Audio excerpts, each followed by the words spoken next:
अजीज़ तलबा और तालबात, Farooq foundation online school के ज़रिए यकसा नसाब के मुताबिक तालीम हासिल करें। अगर हमारी वीडियोस पसंद आएँ तो चैनल को सब्सक्राइब करें और दोस्तों के साथ शेयर करें और बेल आइकन को लाजमी दबाएं ताकि आइंदा आने वाली तालीमी वीडियोस आप हासिल कर सकें। अस्सलाम वालेकुम बच्चों, उम्मीद है आप सब खैरियत से होंगे। बच्चों, ऑनलाइन स्कूल से आप मुकम्मल तालीम हासिल करके बोर्ड का इम्तहान बराए जमात नहम और दहम बेहतर तौर पर पास कर सकते हैं। आप अपनी उम्र और तालीम के मुताबिक मज़ीद तालीम हासिल करें। वालिदैन से फ़ोन या कंप्यूटर पर हमारी वीडियोस के ज़रिए तालीम हासिल करने की दरख्वास्त करें। रोज़ाना 1 से 2 घंटे ऑनलाइन पढ़ाई करें और जब आप स्कूल जाएंगे तो आपको मज़ीद किसी मदद की ज़रूरत नहीं होगी। इस तरह पढ़ाई करके अपना वक्त और वालिदैन के अखराजात में बचत कर सकते हैं। ऑनलाइन स्कूल की कोई फ़ीस नहीं है। आप जूम पर भी क्लासेस का फ़ायदा उठा सकेंगे। हर मजमून की मुकम्मल तालीमी वीडियोस मौजूद हैं। अस्सलाम वालेकुम स्टूडेंट्स, उम्मीद करती हूँ आप सब लोग खैरियत से होंगे। So in the previous class we have started our chapter number 4, and half of the chapter we covered in last class, in which we discussed about the atmospheric temperature। और हमने बात की थी कि टेम्परेचर क्या है, ठीक है, और अर्थ किस तरह से हीट अप होती है, फिर टेम्परेचर की डिस्ट्रीब्यूशन क्या है, हॉरिजॉन्टल डिस्ट्रीब्यूशन के बारे में पढ़ा था और वर्टिकल डिस्ट्रीब्यूशन के बारे में पढ़ा था, ठीक है। और हमने बात की थी एयर प्रेशर के बारे में कि एयर प्रेशर क्या है, ठीक है। तो आज हम अपना नेक्स्ट चैप्टर नंबर 4 को ही कंटिन्यू करेंगे, and we will discuss the inversion of temperature. So what is the temperature of inversion? We will discuss here. First of all, we will read about it. Vertical distribution of temperature explains the temperature decreases with height. हमने बात की थी पहले भी कि जैसे जैसे हम हाइट पे जाते हैं, ज़मीन से ऊपर की तरफ सफ़र करते हैं, तो टेम्परेचर जो है उसको हम कहेंगे कि टेम्परेचर डिक्रीज होता है। ऐसा बिल्कुल इसी वजह से जब हम पहाड़ों पर चले जाते हैं तो हमें वहाँ पर टेम्परेचर कम फील होता है, सर्दी ज़्यादा फील होती है, ठीक है, टेम्परेचर वहाँ पर कम हो जाता है। तो यही वजह है कि जैसे जैसे हम ज़मीन से ऊपर की तरफ सफ़र करेंगे, ऊपर की तरफ ट्रैवल करेंगे, तो हमारा जो टेम्परेचर है वो डिक्रीज होना शुरू हो जाएगा। But at certain places it reserves and temperature rises with height. अच्छा, कुछ जो है वो फर्स्ट एटमॉस्फेयर की जो लेयर होती है उसमें टेम्परेचर जो है वो डिक्रीज होता है। उसके बाद हम उससे ज़्यादा एक स्पेसिफिक हाइट के बाद ऊपर उससे ज़्यादा जाएंगे तो टेम्परेचर जो है वो इंक्रीज होना शुरू हो जाएगा। और बाज़ दफ़ा होता है कि ऐसी लेयर आ जाती है जहाँ पर टेम्परेचर जो है वो बिल्कुल ही स्टक हो जाता है, ना कम होता है ना ज़्यादा होता है, ठीक है। If the temperature at Earth's surface is 5 degree, then it is 7 degree above at this point। अगर एक जगह पर टेम्परेचर ज़मीन पर 5 डिग्री है तो ऊपर जो है वो हम अबाउट 8 किलोमीटर, 10 किलोमीटर या 15 किलोमीटर ऊपर जाएं तो वो टेम्परेचर हो सकता है 7 डिग्री सेल्सियस हो जाए। This is reverse situation of temperature is known as inversion of temperature. ज़मीन पर टेम्परेचर कुछ और है, ऊपर 10-15 किलोमीटर का ट्रैवल करने के बाद, ऊपर जाने के बाद हमें पता चलता है कि टेम्परेचर वहाँ पर ज़्यादा है। तो ये फ्लक्चुएशन हो गई ना, नीचे टेम्परेचर और है, ऊपर और है, ठीक है, नीचे कम है, ऊपर ज़्यादा है, तो इसको हम कहेंगे, ये टेम्परेचर इन्वर्जन इसको कहते हैं, ठीक है। एक ही जगह पर, एक ही पॉइंट पर नीचे टेम्परेचर कम है और ऊपर ज़्यादा है, तो ये टेम्परेचर इन्वर्जन कहलाता है। Reasons of inversion of temperature. Temperature inversion की रीजंस क्या हैं? Sometimes during winter season after the sunset the weather becomes clear. बहुत सारी जगहों पर विंटर सीजन में सनसेट के बाद जो है वो वेदर क्लियर हो जाता है। In this situation earth heat releases rapidly and its surface becomes very cold. इस सर्दियों में यही होता है कि जल्दी से वो जितनी भी, एक तो टाइम जो है वो कम होता है, सन का टाइम कम होता है, तो अर्थ जो है इंसुलेशन बहुत कम रिसीव करती है, ठीक है। और रात का टाइम ज़्यादा होता है तो इंसुलेशन निकलने का, हीट रिलीज करने का अर्थ का टाइम जो है वो ज़्यादा हो जाता है, ठीक है। तो इस तरह से अर्थ जो है वो जल्दी ठंडी हो जाती है, ठीक है। तो जो अर्थ के नज़दीक सरफेस है, जो एयर का एरिया है वो ठंडा हो जाएगा, As the air near the earth surface touches the cold surface, जो हवा है वो अर्थ को जब टच करती है cold surfaces को, वो भी ठंडी हो जाती है. It also becomes cold, but the air above it remains comparatively hot and light in weight. हमें पता है ठंडी हवा नीचे बैठती है और गर्म हवा ऊपर उठ जाती है. ठीक है, तो ठंडी हवा जो है, वैसे भी जो हवा जमीन के नजदीक होगी, ठीक है, जो लेयर होगी वो जमीन को टच करने के बाद ठंडी हो जाएगी और वो नीचे ही रहेगी, और जो गर्म हवा है वो उसके ऊपर जो है वो उसके ऊपर होगी और उसका टेम्परेचर ज्यादा होगा नीचे वाली हवा के निस्बत. Horizontal distribution of temperature. अब हम हॉरिजॉन्टल डिस्ट्रीब्यूशन पढ़ेंगे. Equatorial region remains hot throughout the year and average temperature is 32 degrees Celsius. Equatorial regions कौन से हैं? जो इक्वेटर के पास हैं. ठीक है. On contrary, Arctic regions remain very cold and temperature remains below freezing point. हमने डिस्कस किया था कि लास्ट चैप्टर्स में कि किस तरह से इक्वेटोरियल रीजन्स जो हैं वो गर्म होते हैं.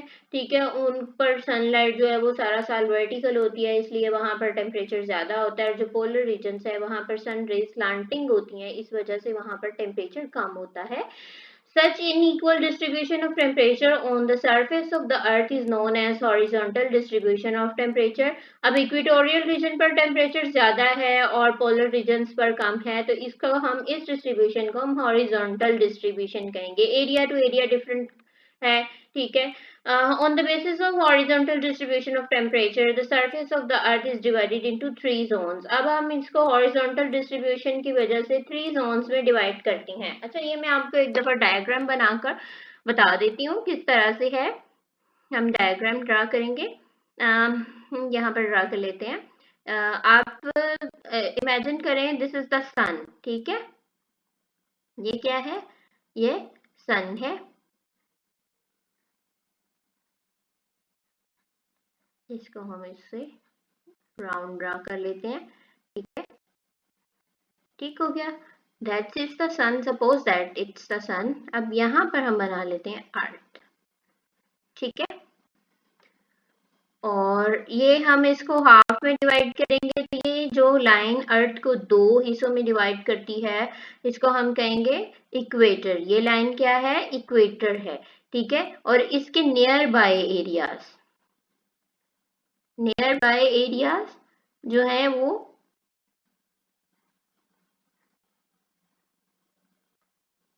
ये वाले जो एरियाज हैं, ये मिड वाला जो एरिया आ गया, इसको हम कहेंगे इक्वेटोरियल एरियाज. इक्वेटर से इक्वेटोरियल एरियाज.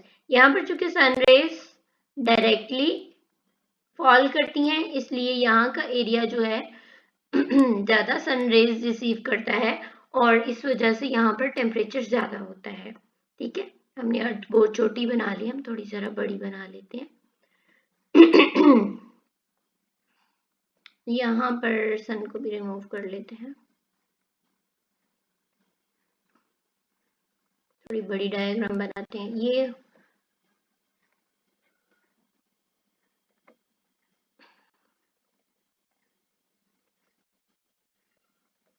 हमने ले लिया सन है. ठीक है, इसे हम इसको एस से रिप्रेजेंट कर लेते हैं. अब यहाँ पर हम अर्थ बना लेते हैं. ठीक है, अब ज्यादा अच्छे से आपको समझ आएगी. ठीक है, ये अर्थ है. ठीक है, ये हमारा इक्वेटर आ गया और ये वाले जो एरियाज हैं नियर बाय एरियाज इक्वेटर के, ये इक्वेटोरियल रीजन्स आ गए.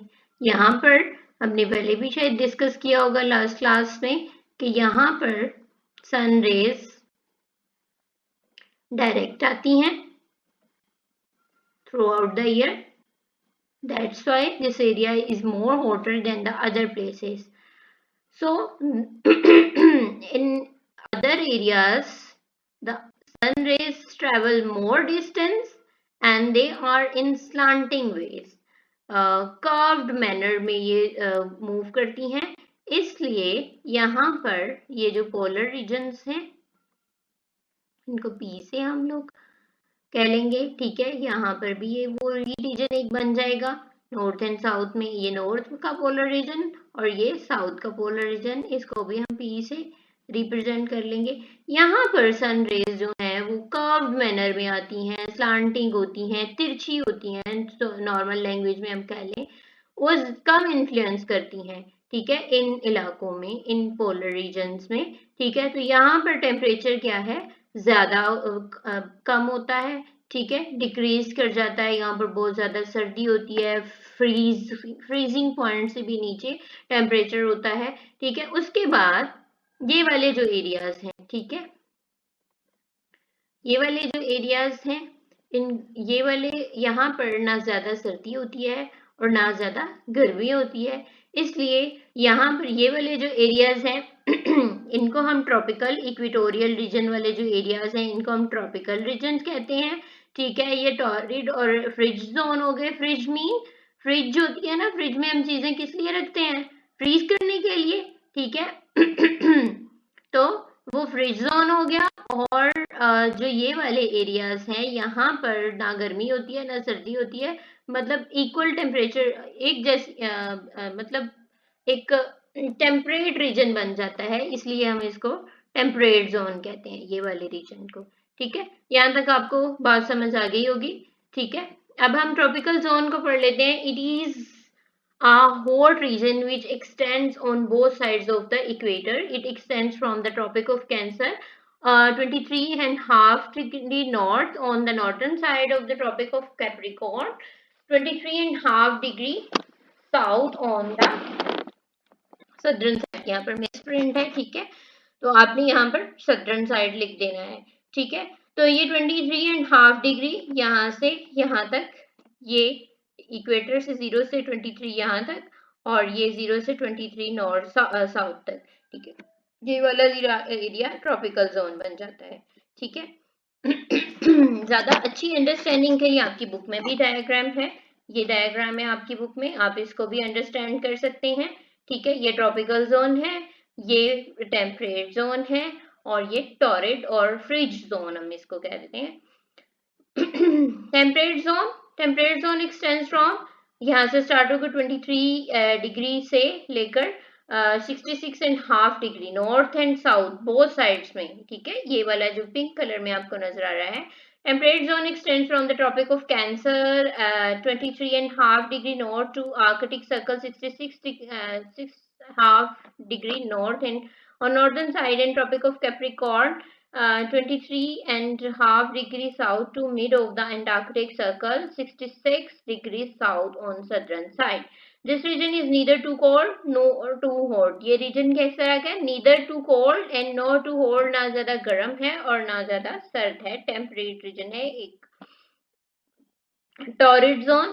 In northern hemisphere, fridge zone extends between Arctic Circle 66 degree north and North Pole 90 degree, and in southern hemisphere it extends between Antarctic Circle 66 degree south and South Pole 90 degree. This region is very cold. ये वाला area हमने बात की क्यों cold है, यहाँ पर sun rays नहीं आती या बहुत ज्यादा डिस्टेंस के बाद आती हैं या ऊपर से गुजर जाती हैं, तो इसलिए ये वाला जो एरिया है ये फ्रिज्ड जोन है, टॉरिड जोन है। यहाँ पर टेम्परेचर बहुत लो होता है, इवन -64 से भी डाउन होता है, ठीक है। और यहाँ पर सारा साल ही स्नो जो है वो रहती है, ठीक है।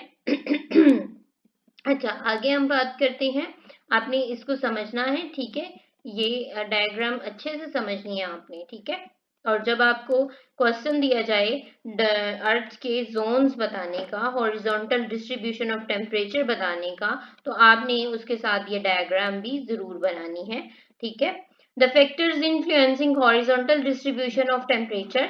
अब हम बात करेंगे कि हॉरिजॉन्टल डिस्ट्रीब्यूशन टेम्परेचर की। अब यहाँ पर भी जो बहुत सारे एरियाज होंगे, यहाँ पर भी इक्वेटर में कहीं टेम्परेचर कम होगा कहीं ज्यादा होगा, इसमें भी बहुत सारे एरियाज होंगे जो टेम्परेचर जहाँ पर कम होगा या कहीं पर ज्यादा होगा। हर एरिया का टेम्परेचर एक जैसा नहीं होता, जैसे हमारे लाहौर का टेम्परेचर और है, इस्लामाबाद का टेम्परेचर और है, ठीक है, कराची का टेम्परेचर और है, लेकिन हम फॉल तो सारे इक्वेटोरियल में करते हैं ना, इसलिए हम बात करेंगे कि इस तरह का इक्वेटोरियल में नहीं, ठीक है, हम टेम्परेट जोन में फॉल करते हैं, ठीक है। अच्छा, अब हम बात करेंगे कौन से फैक्टर्स हैं जो हॉरिजॉन्टल डिस्ट्रीब्यूशन को इन्फ्लुएंस करते हैं। एक प्लेस का टेम्परेचर और है, दूसरी प्लेस का और है, तो उसकी हम बात कर लेते हैं। Water following factors influence the horizontal distribution of temperature. The first factor is water and dryness. The percentage of temperature of water and dryness on earth surface is 71 and 29% respectively. हमें पता है 71% वाटर है, ठीक है, और 29% क्या है, अर्थ area है, या सॉरी अर्थ नहीं, लैंड एरिया है, ठीक है। द ड्राई प्लेसेस और कॉन्टिनेंट्स आर हीटेड रैपिडली। जो ड्राई प्लेसेस होती हैं, जो लैंड एरिया है, that is heated up rapidly then the ocean. After sunset they are cooled within short span of time. उसके बाद वो जल्दी ठंडी भी हो जाती हैं। On the other hand water और ocean takes time to be heated और कूल्ड। वाटर और ओशन जो है वो टाइम लेता है हीट अप होने में, कोल्ड और ठंडा होने में भी। During summer the dry places becomes much hotter then the water area. Summers में क्या होता है कि ड्राई प्लेसेस जो हैं वो जल्दी गर्म हो जाती हैं पानी की निस्बत। It is due to the difference in the structure of the earth structure की वजह से भी इस तरह होता है, ठीक है। अच्छा जी, आगे बात करेंगे हम लोग।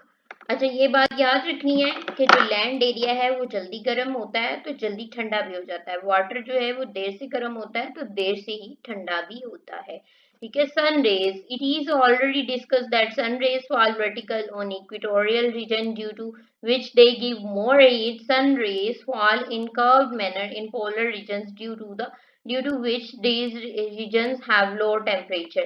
हमने बताया, बात की थी कि सन रेज जो है वो इक्वेटोरियल रीजन्स पर ज्यादा वर्टिकली फॉल करती हैं and they rapidly heat up the equatorial region, and the areas of the polar region are receive um, uh, low sunlight, or that's why their temperature is low, okay। Next vector क्या है उसको बात करते हैं। Land and sea breezes. Land and sea breeze winds flow from hot to cold water and cold to hot region. It results in temperature fluctuation. Winds water से blow करेगी तो ठंडी हवा आएगी, ठीक है। लैंड एरिया से सी साइड की तरफ मूव करेगी तो वो लैंड एरिया से खुश्क और गर्म हवा जाएगी, ठीक है। It results in temperature fluctuation. इस वजह से टेम्परेचर फ्लक्चुएशन भी होती है। The example are land and sea breezes, mountain breezes and valley breezes. Although there is no coldness in Karachi, but sometimes cold breezes of Quetta hit Karachi and there is coldness. क्या होता है कि अच्छा, हम land and sea bridge का जरा concept जो है वो देख लेते हैं। जो हवा चलती है समंदर से जमीन की तरफ उसको हम सी ब्रीज कहते हैं, और जो लैंड एरिया से समंदर की तरफ चलती है उसको हम लैंड ब्रीज कहते हैं। कराची का टेम्परेचर, कराची जो है वो इक्वेटोरियल रीजन के थोड़ा पास पास है तो उसको गर्म होना चाहिए लाहौर की निस्बत, लेकिन उसका टेम्परेचर जो है वो लो होता है लाहौर से। इस वजह से होता है कि डे टाइम में सी साइड से मूव करती हैं एयर कराची की तरफ, ठीक है। इसलिए वो मॉइस्चर भी लेकर आती हैं। जाहिर सी बात है, वाटर है तो वाटर से एवेपोरेशन कंटिन्यूअसली हो रही है, तो वो एवेपोरेशन होगी तो जिस हवा में पानी होता है वो ठंडी होती है, तो वो सी साइड से मूव करेगी। जब सिटी की तरफ, कराची की तरफ मूव करेगी तो वो एयर ऑब्वियसली ठंडी होगी, ठीक है। दूसरी बात, जब रात हो जाती है तो लैंड एरिया से एयर मूव करती है सी साइड की तरफ। एयर की डायरेक्शन चेंज हो जाती है, लैंड एरिया से सी साइड की तरफ मूव करती है, ठीक है। और जो वो एयर आ रही होती है वो कोयटा वाली डायरेक्शन से आ रही होती है, ठीक है। आपको पता है कोयटा का जो एरिया है वो एक ठंडा इलाका है, ठीक है। वो हाइट पर है, वहां पर टेम्परेचर कम होता है, तो वहां से जब एयर मूव करती है कराची की तरफ तो वहां वो भी टेम्परेचर जो है वो ठंडी हवा आ रही है तो वो भी कराची का टेम्परेचर लो करेगी, ठीक है। इसलिए जो कराची का इन्वायरमेंट है या क्लाइमेट की बात हम कर लेते हैं तो वो जो है वो दूसरे सिटीज की निस्बत बहुत ही अच्छा है वहाँ का क्लाइमेट, ठीक है, वहां पर ना ज्यादा गर्मी होती है और ना ज्यादा सर्दी होती है, और सर्दियां तो ना होने के बराबर होती हैं। ओशन करंट्स के बारे में बात कर लेते हैं। Also travel from hot to cold and from cold to hot regions. When a hot wave reaches a cold area, it increases temperature of that area. For example, when a hot wave of northern Atlantic Ocean reaches the coast of Western Europe, it increases its temperature and this coast do not freeze even in winters.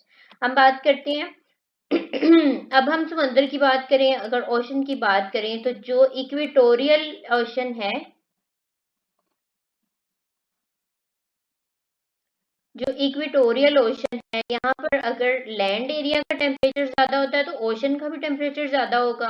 ठीक है, तो वो water जब दूसरे areas में move करेगा, इस तरफ को जाएगा, ठीक है, तो वहां के एरियाज, वहां उसका टेम्परेचर ज्यादा होगा उस वाटर का, तो वो उन एरियाज में, जिन एरियाज की तरफ वो वाटर मूव करेगा, उन एरियाज में वो टेम्परेचर इंक्रीज कर देगा। अब यहाँ पर टेम्परेचर कम है, ठीक है, टेम्परेचर डिक्रीज है, तो यहाँ से जो वाटर इस तरफ को मूव करेगा, ठीक है, इक्वेटोरियल रीजन्स की तरफ या ऐसे एरियाज की तरफ जहाँ का टेम्परेचर ज्यादा है, तो वो वहाँ का क्लाइमेट या वहाँ की एयर को भी ठंडा कर देगा। यहाँ से जब ठंडा पानी नीचे की तरफ मूव कर रहा है ऐसे एरियाज की तरफ जिनका टेम्परेचर ज्यादा है, तो उनका टेम्परेचर ये कम कर देगा। लेकिन यहाँ पर अगर हॉट वाटर ऐसे एरियाज की तरफ मूव कर रहा है जहाँ पर टेम्परेचर कम है, तो ये उन एरियाज का टेम्परेचर जो है वो इंक्रीज कर देगा। ठीक है, ओशन करंट्स क्या होती हैं? वाटर वेव्स होती हैं, ठीक है, जो ओशन के अंदर ही आहिस्ता आहिस्ता मूव करती हैं। ऑल्दो देयर इज नो, हम यहाँ पर थे। Similarly cold currents reduces temperature of hot regions. इसी तरह ही कोल्ड करंट्स जो होती हैं, कोल्ड वाटर करंट्स होती हैं, हॉट रीजन्स का टेम्परेचर डिक्रीज कर देती हैं। For example when Canary current moves along western coast of Africa, it reduces its temperature. Africa में टेम्परेचर ज्यादा है, जो कैनरी करंट है वो एक कोल्ड वाटर करंट है जो वो अफ्रीका की तरफ मूव करती है, तो वो उसका टेम्परेचर डिक्रीज कर देती है। Clouds reflect most of sun rays and allow a few sun rays to reach Earth. Clouds हमें पता है उनसे रिफ्लेक्शन, जब क्लाउड कवर होता है तो बहुत सारी जो सोलर एनर्जी है वो वापस एटमॉस्फेयर में रिफ्लेक्ट कर जाती है और बहुत कम एनर्जी जो है वो अर्थ तक पहुंचती है। It reduces temperature of earth, therefore the cloudy areas have low temperature. और इसी तरह जिन एरियाज में क्लाउड्स होते हैं, हमें पता है जब हमारे यहाँ क्लाउड्स होते हैं तो टेम्परेचर यूजुअली कम हो जाता है। ठीक है, इसकी यही वजह होती है कि बहुत सारी इंसुलेशन या सन रेज जो है वो क्लाउड्स की वजह से रिफ्लेक्ट होकर वापस एटमॉस्फेयर में चली जाती हैं। Coastal regions do not become hot even if they are near equator. It is due to sea breeze की वजह से कोस्टल रीजन्स जो है, हमने कराची की बात की, सी ब्रीज वहां पर चलती है तो वहां का टेम्परेचर जो है वो ज्यादा नहीं होता है। As Karachi has moderate temperature, वहां पर मॉडरेट टेम्परेचर है throughout the year while the temperature of Lahore increases during summer and decreases during winter. और लाहौर का टेम्परेचर समर्स में इंक्रीज कर जाता है और विंटर्स में डिक्रीज कर जाता है क्योंकि वो एक कोस्टल एरिया नहीं है। आइसोथर्म्स की बात करेंगे। Isotherms helps to mention the horizontal distribution of temperature. Isotherms ऐसी लाइन है किसी भी मैप पर, ठीक है, जो इक्वल टेम्परेचर के एरियाज को ज्वाइन करती हैं। These lines join the areas of same temperature on map. The areas that has same temperature, they joins them. ठीक है, These lines are mostly parallel to latitudes. ये latitudes जो है उनके parallel होती हैं। They are inclined toward equator in summer and inclined toward poles in winter. जब ये समर्स में इक्वेटर की तरफ ज्यादा हो जाती हैं क्योंकि वहां के एरियाज का टेम्परेचर ज्यादा होता है समर सीजन में, और विंटर्स में ये पोल की तरफ होती हैं। Southern hemisphere the water area is large as compare to dry area. Land area या dry area as compare south में वाटर एरिया ज्यादा है। Hence in this hemisphere in summer and winter these lines are parallel without any prominent curves. ये और southern hemisphere में ये जो है समर और विंटर्स में एक तकरीबन पैरेलल ही होती है। ये है, ठीक है, south America sorry north America में आइसोथर्म्स, ठीक है, ये बता रही हैं ये वाले एरियाज, ठीक है। यहाँ पर अगर हम देखें ये वाले एरियाज जो है यहाँ का टेम्परेचर बहुत ज़्यादा होगा, ये वाले जो एरियाज हैं इन दोनों के दरम्यान में इनका टेम्परेचर एक जैसा होगा, ये सारे एरियाज का। फिर इन एरियाज का एक जैसा होगा। जैसे जैसे ये ऊपर की तरफ जाती हैं इनका कलर जो है वो चेंज होना शुरू हो जाता है, क्योंकि यहाँ पर टेम्परेट रीजन्स आ जाते हैं। उसके बाद ये जो ब्लू एरियाज हैं ये वाटर रीजन्स हैं, ठीक है। और यहाँ पर जो टेम्परेचर है यहाँ पर कम हो जाता है, ठीक है। तो ये सारी अंडरस्टैंडिंग है हमारी। उसके बाद हम मेन पॉइंट्स की तरफ आ जाते हैं। Sun is the biggest source of heat and light. हमें पता है due to spherical shape of earth some rays fall in curved manner on earth while some fall vertically. Spherical shape की वजह से अर्थ क्योंकि राउंड है, स्फेयर है, तो उसकी वजह से अर्थ पर सन रेज जो है वो कहीं वर्टिकल है और कहीं कर्व्ड मैनर में है। Thermometer has three main levels which are freezing point, boiling point and absolute zero. उसमें 3 पॉइंट्स होते हैं, 3 लेवल्स होते हैं, जिनमें फ्रीजिंग पॉइंट है फ्रीजिंग टेम्परेचर बताने के लिए, बॉइलिंग टेम्परेचर बताने के लिए, और उसमें एब्सोल्यूट जीरो भी है। Earth heats the lower portion of the atmosphere and then this heat reaches the upper layers of the atmosphere। Lower portion जो है वो सबसे पहले उसका जो टेम्परेचर है वो इंक्रीज होता है, हीट अप होता है, और फिर वो ऊपर लेयर्स में जाता है। Tropical zone is a warm region which extends on both sides of equator. Tropical region के बारे में हमने बात की कि वो इक्वेटर के दोनों साइड्स पे फॉल करता है, ठीक है। यहाँ का टेम्परेचर ज्यादा होता है। Temperate zone extend from mid of Arctic circle and on north sides to northern side to southern side, ठीक है। यहाँ पर भी मिसप्रिंट हो गया है, ठीक है।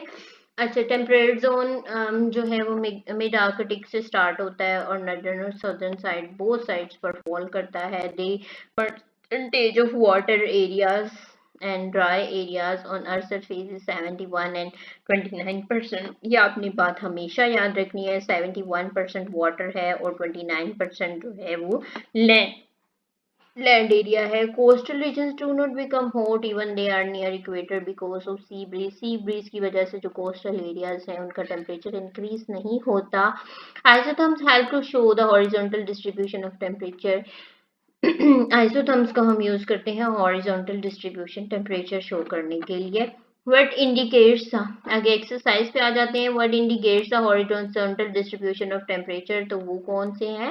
आइसोथर्म्स को यूज करते हैं। On heating the matter expand करता है मैटर, ठीक है, फैलता है। उसके बाद है after 1000 meters average degree Celsius temperature decreases about 6.5 degree Celsius, और इसको हम क्या कहते हैं? Lapse rate. याद रखना, इसको हम क्या कहते हैं? लैप्स रेट, जो है 6.5%। एक मीटर 1000 मीटर या 1 किलोमीटर। 1 किलोमीटर में कितने मीटर्स होते हैं? 1000 मीटर्स, ठीक है। उस 1000 मीटर हम ऊपर जाएंगे तो 6.5 डिग्री सेल्सियस का डिक्रीज होगा, ठीक है। The ratio of dryness of the earth पर लैंड एरिया या ड्राई एरिया कितना है? 29%। What is the atmosphere of fridge zone? Fridge zone का एटमोस्फेयर कैसा है? That is less cold या too much cold, ठीक है, too much cold है, ठीक है, फ्रिज जोन का। आगे है give short answers. Define temperature. Temperature हमने बात की, किसी भी बॉडी के हॉटनेस और कोल्डनेस को हम टेम्परेचर कहते हैं। Give names of instrument and scales to measure temperature. कौन कौन से इंस्ट्रूमेंट्स हैं? थर्मोमीटर यूज करते हैं, उनमें कौन से स्केल होते हैं, ठीक है। What is the meaning of isotherm? Isotherms का क्या मतलब है? Lines that join the areas that have equal temperature. Explain. अब डिटेल्ड आंसर की बात करेंगे। Explain the horizontal distribution of temperature. Horizontal distribution temperature जब आपने एक बात बताना है, उसमें temperate zone, equatorial zone, fridge zone के बारे में बात करनी है और साथ में डायग्राम भी जरूर बनानी है। Explain the vertical distribution of temperature. Vertical distribution of temperature के बारे में भी हमने ऊपर पढ़ा था, ठीक है। Elaborate the factors which change temperature। हमने temperature factors that affecting the distribution वो हमने यहाँ पर लास्ट पढ़े थे। कौन कौन से हैं? क्लाउड्स हैं, ठीक है, सी ब्रीज भी है उसमें,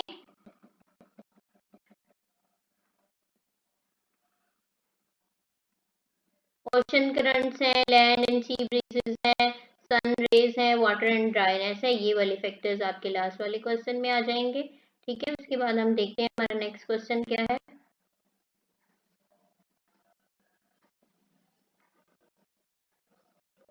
So there is no more question or no more detailed question.